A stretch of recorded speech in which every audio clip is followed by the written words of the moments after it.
Okay, guys.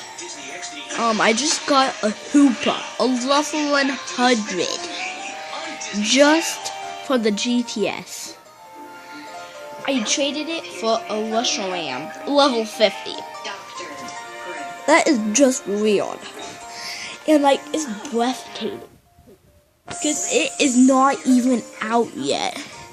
And it knows the moves Psychic, I can't really see.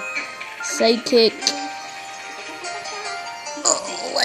let me just see.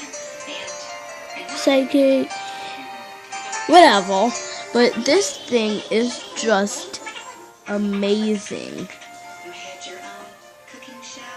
Oh my gosh. This Hoopa.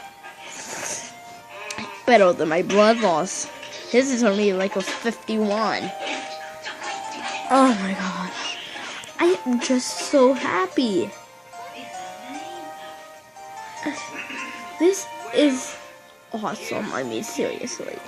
Guys, if you do not have a Hoopa, go to the GTS.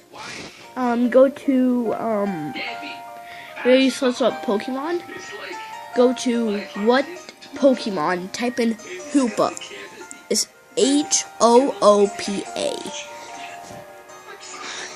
And if you have a Pokemon for Hoopa, you should really trade it.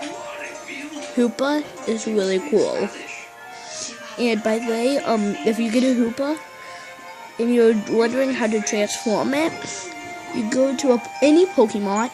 There'll be a guy, a Poking guy, standing by the desk. Talk to him, or give you the useless potion, I think. Tell you a long story. Then it will be in your bag. This is just awesome. So I hope you guys enjoyed this. Remember to subscribe, comment, and leave a like. Bye!